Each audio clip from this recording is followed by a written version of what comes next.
Are you ready to become a change maker? Our 48-week postgraduate program in public policy or the PGP may be just the thing for you. This hybrid program is designed to give you both the theoretical foundation and hands-on experience needed to excel in policy making. With a mix of expert-led webinars, in-person workshops, and policy simulation exercises, you'll gain real-world skills along with personalized mentorship. Through our policy programs, we connect good people to good ideas and good networks. Apply now at the link in the description to make an impact.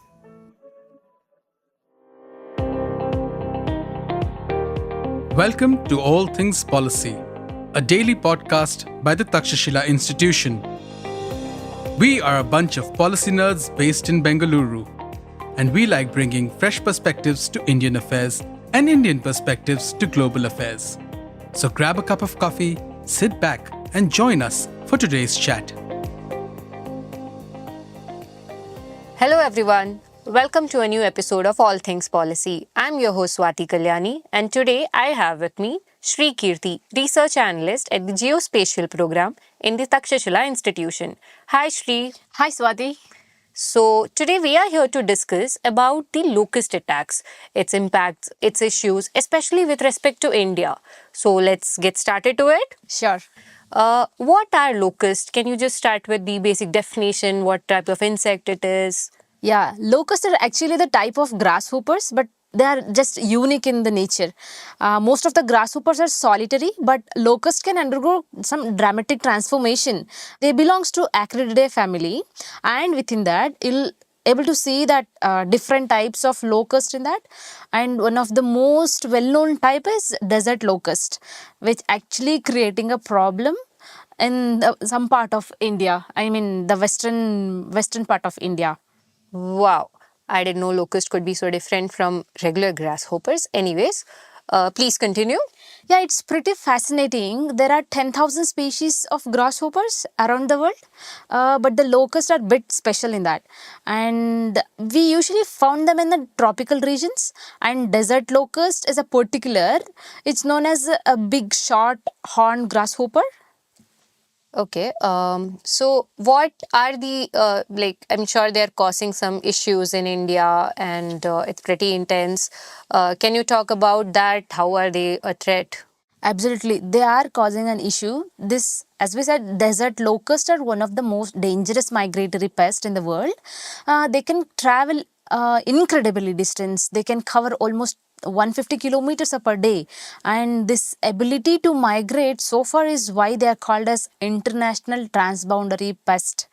And these swarms can devastate the crops and seriously affect the agriculture in multiple countries. Okay, so they're on a world tour basically eating everything in sight. Okay, interesting. So again, can you focus on the impact or probably some details about how they grow and what is their mode of attack probably? Why? Because the reason that they're called dangerous. Yes, Swati. You know how some insects can change their behavior, color, and even their shape? Yeah. Locusts are perfectly example for that. When they are in population, I mean in the small population, they behave like a solitary. It can also be referred as solitary phase. But once they are enough of them, they become a gregarious in the phase, like in a massive swarms like that.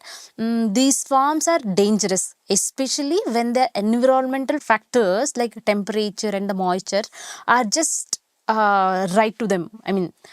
And they have pretty similar life cycle of grasshopper. And when you see this female locust, they almost lay an eggs about like 80 to 90 eggs 3 times in a 3 months, which adds up to millions of eggs in no time actually. And if things get out of control, like if we cannot control them, their population if can explode up to 4 billion on just 1 square kilometer. And locusts go through 3 stages. We can say like egg, nymph and adult stage. When they are in the nymph stage, like they don't have a wings that time. When they come to an adult stage, which can able to fly. They usually start laying eggs after the monsoon. Okay, so the monsoon, which happens around May, June in India, probably, right? Yeah, you're right. And in May, June, right when the farmers are getting ready for the Kharif crop season, unfortunately, that means new locust generations are ready to attack the crops when they're close to the harvest. And these pests are like polyphagous and they can eat pretty much anything, especially green crops. If their population isn't controlled, it can seriously threaten the food security. In fact, the World Bank even set aside $500 million to help the fight locust and protect the livelihoods. So they have been a problem for centuries, even ancient scriptures mentioning them. Okay, so $500 million is actually a humongous fund, and which shows the intensity of the issue, right? Yeah. Where are they actually found in India? The regions where these locust attack has probably happened? Yeah, locusts are pop-upping in India's arid and semi-arid states like Rajasthan, Gujarat, Punjab, Madhya Pradesh, Maharashtra, and some part of in Karnataka also. As summer approaches and the farmers are being planting their crops, it's actually the crucial to keep an eye on these emerging swarms. The best time to start Yeah. would be right now, right? Yes. Let's go to the starting point actually. How do they arrive in India, or is there a certain emerging point of these locusts, globally recognized emerging spots, and is there this migration route which they take up? Can you talk about that? Yes, this locust originate in northern Africa, especially in the desert regions there. Do you mean the Sahara Desert? Exactly. This locust actually need the warmer temperature and the rainfall to breed, and northern Africa has the just right conditions for them, and it's one of the driest place on the earth. But as we know that the rainfall between October and November, which is enough for them to breed. Okay. How does this rain happen in such a dry place? Like, is there a specific climate phenomenon that's going on? Yeah, it's kind of surprising, right? The region gets short bursts of rain during that period, which gives locusts the moisture they need to reproduce. And interestingly, in India, we also experience something called like western disturbance, which is actually causes the rainfall in northern Africa too. Okay, the western disturbances, I've heard about it with respect to the rabi crops which Yeah. come up, but we will actually need to understand more about western disturbance. So can you just put it a short definition for our listeners? What is western disturbances? This western disturbance actually it is in a weather system where it starts from Mediterranean Sea region and it moves towards east, often hitting the India's northern regions during the winter. And this system brings rainfall, which is especially crucial in winter months. It is interesting because in natural part of the climate, while it is a natural part of the climate, it also has an impact on desert locust, which we'll get into a minute. Okay, sorry, how do locusts fit into this western disturbances? What is the influence or interlink between them? Yeah, this locust breed in North Africa. As I told you before, it breed in North Africa, especially from October to December. But because of the western disturbances, their migration pattern can also get affected. And these pests are known to travel long distance. As you told, it's a kind of taken a tour travel. They end up in places like India where they can cause significant damage. Okay, so surely locust attacks have happened in India before, right? Yes. We have to surely look into. Can you talk about one major attack that happened in the last few years, probably, and so that we can get better picture of what the actual damage that it can cause? If you see this in 2020, India has battling with COVID-19. So this locust is also hit in that same year actually. Okay. And they arrived in the western parts of India by April. Okay. And this doubled that blow. Like India is going through COVID-19, some economic recession, some cyclone and all. So this was already overwhelming with everything. And then locusts threatened to destroy the crops and livelihoods. In fact, the first report of locust came in the month of April. and just a country was navigating early days of the pandemic. Okay, to understand the issue, can you talk about the significant data, give a data on the devastating effect? Like, what is the damage intensity, probably density of damage that is done by locust? This can be, and this is a big issue.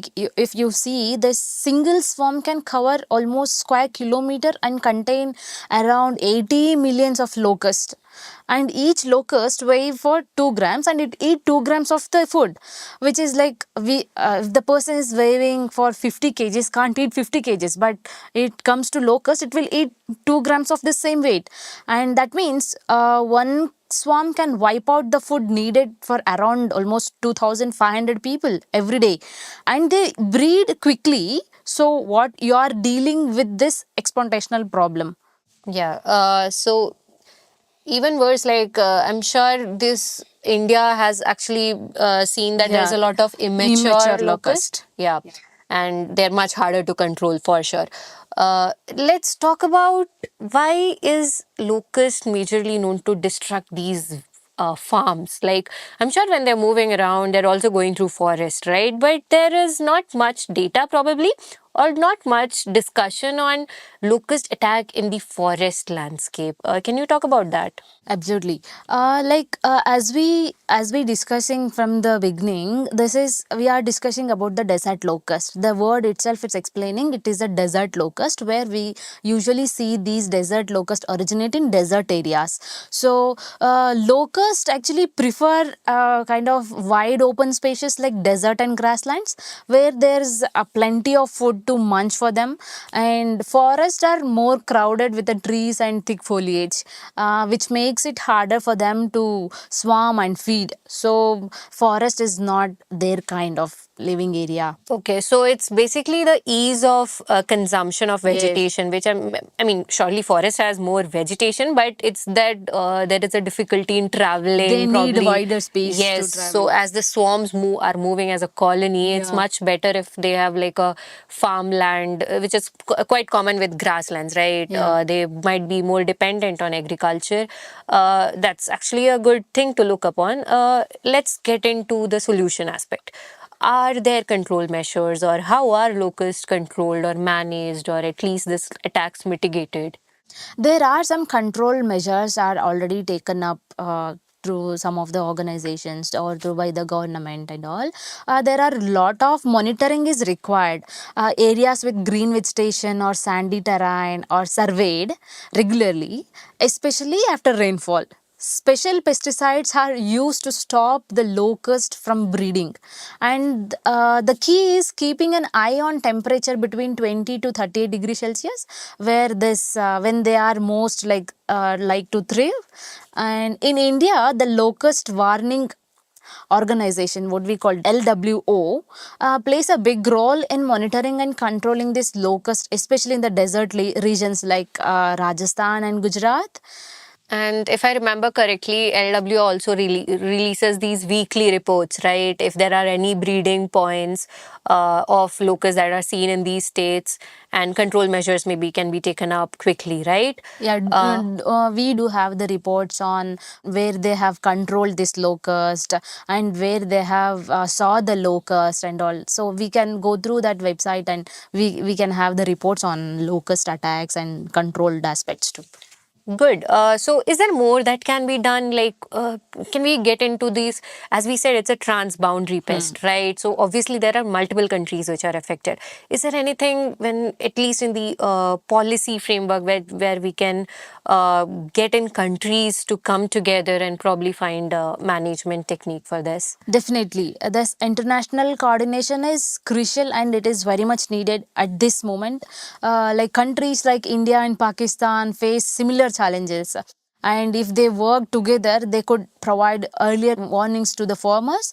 And unfortunately, because of this, political tensions often created barriers to collaboration, which makes things harder for collaborations and all. But this problem affects both nations farmer. So there's a big opportunity for cooperation.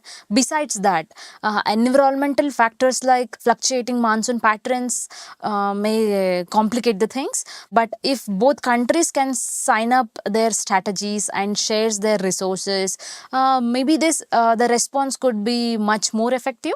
That's actually a great point. Like, use this environmental common concerns or common problems to cooperate than probably wait for other issues to resolve.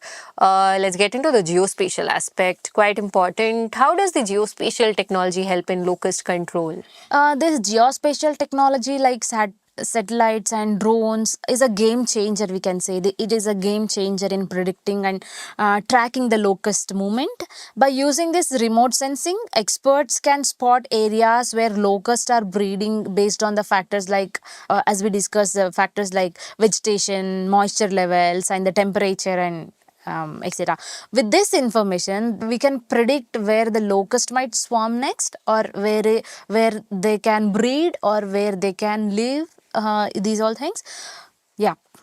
And tracking, if it becomes easier, I'm sure also we can warn the downstream states or the nearby regions where there are more agriculture, and give these breathing space for farmers to probably take some initiatives. Yes, right? since this locust breed inside the land and inside the land, so we can, with the help of these data using temperature, wind, rainfall and all, we can track their movement, and we can see, as you told, we can see their breeding spots, and this allows us for quicker actions and reducing the damage and all. And this technology doesn't just help with the prediction, but also with the recovery by accessing the damage, and it helps guide compensation and support for affected farmers.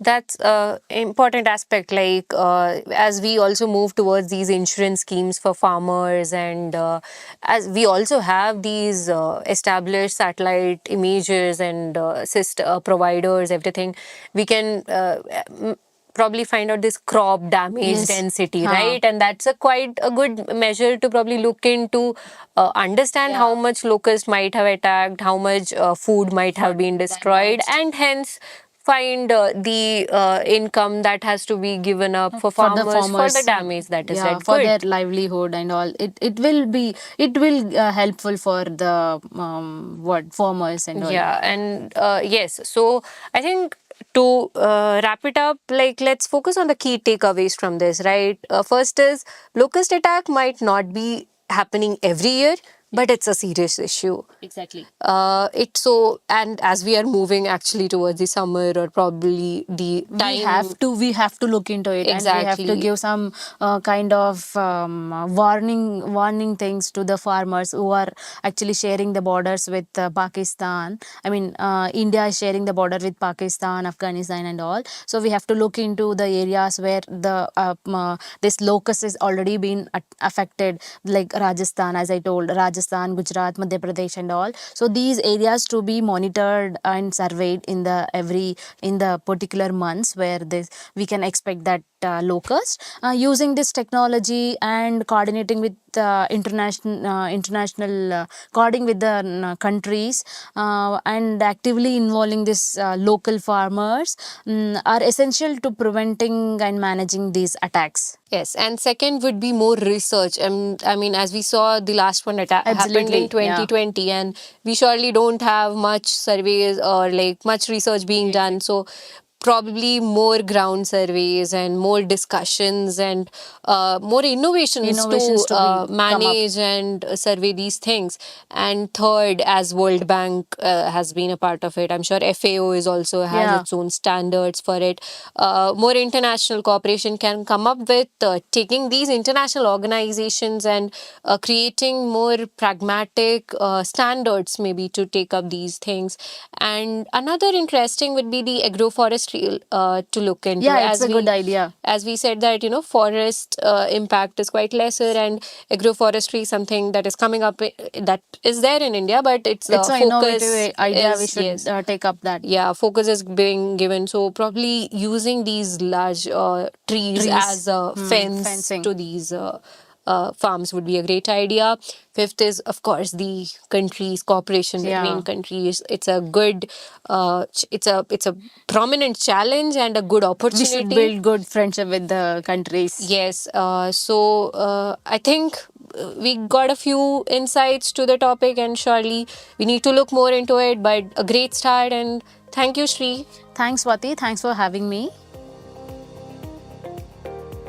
If you liked our show, dive into Takshashila's research on technology, strategy, and economic affairs. Check us out at our Twitter handle @TakshashilaINST or our website takshashila.org.in.